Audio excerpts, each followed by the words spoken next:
Once again, Elizabeth Vargas with Seeing the Future. Iceberg, right ahead! Titanic. Who could forget the movie's epic recreation of the ship sinking in 1912? But remarkably, the story of the Titanic was first told 14 years before the ship left port in this book, almost exactly foretelling the ship's name, the iceberg, and the month of the disaster. How could that be possible? And what about a strange pattern of empty seats on doomed trains, discovered by an accident investigator back in the 1950s? And almost invariably, on the day of the crash, the occupancy rate went down, the vacancy rate went up. Were passengers tipped off by a force from the future? Do premonitions really happen? The answer may lie where we all begin, with our mothers. Lynn Darman's daughter Allie is a healthy, happy 20-year-old, but her bright future almost never was.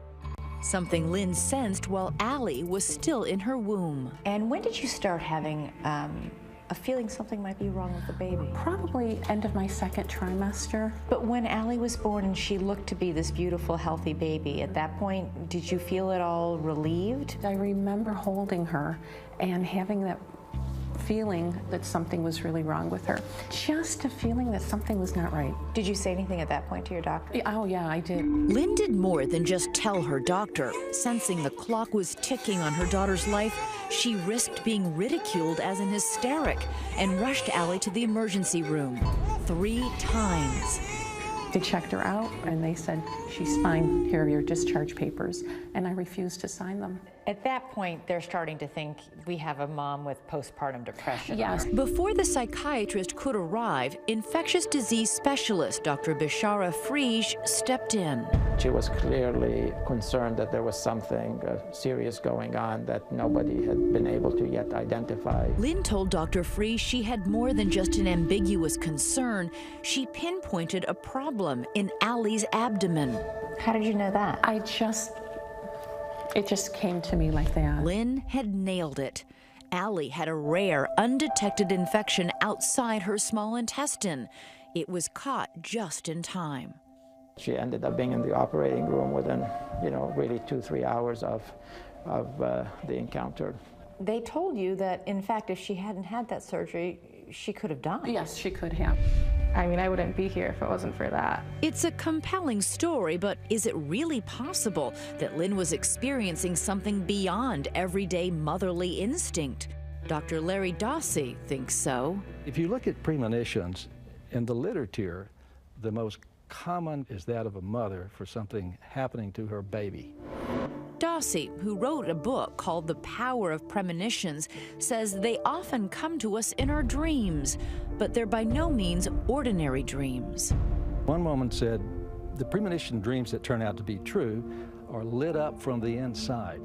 So the vividness is one clue. Another clue is whether or not they're recurrent. Many of them that turn out to be true come back night after night as if they're clamoring for attention. He says that along with forebodings about our children, premonitions of disasters are the most common. March 11, 2011, an epic trifecta of disasters hits Japan. An earthquake, a tsunami, and a nuclear meltdown. And an 18-year-old American boy claims he predicted it all. You say you have accurately predicted several things. Correct. Ryan Michaels is the resident psychic in rural Beaverdale, Pennsylvania. From his home, tucked between the corn stalks and train tracks, he looks into the future and claims to catalog premonitions of disaster on his website. His entry from before the tsunami specifically mentions explosions, earthquakes, and flooding.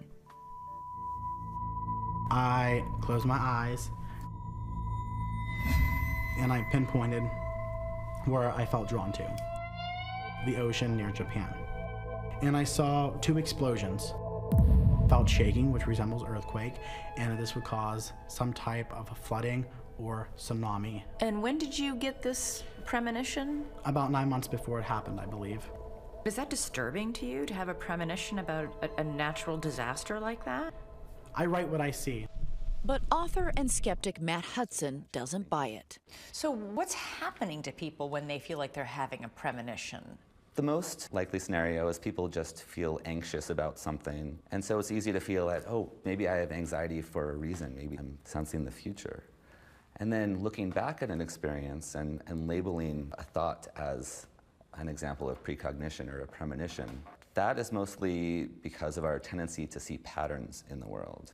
But what about this bizarre case from 1950? A church in Beatrice, Nebraska exploded during a scheduled choir practice, but nobody was hurt. Why? Because all 15 people scheduled to be at practice that night didn't show up. Nobody had a clue that anything bad was going to happen, but yet everybody found some reason to not go to church. So what does that tell you? I think that the unconscious works in very strange ways. It certainly did for this man.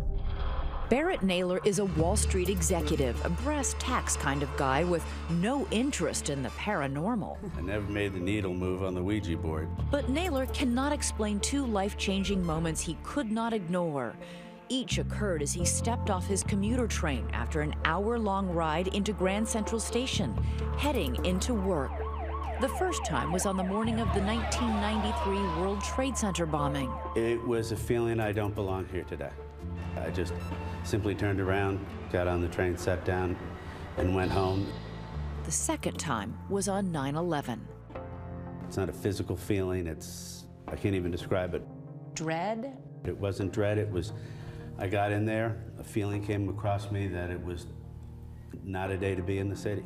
And it was strong enough that you did not ignore it. I mean, it's a big No, deal to turn around at that point. I turned around and got on the train. I was on the train when the first plane hit. I wish I had a better explanation for it, but it was real. Naylor regrets not warning others on that tragic morning. So do you struggle with feelings of guilt? I struggle with 9/11. I think that everyone carries something with them when they have this sort of an experience, and it's difficult to talk about. But his experience also gave Naylor a shared sense with people like Lynn, Ryan, and so many others who believe in premonitions, believe that there's something more to this world beyond what we can see.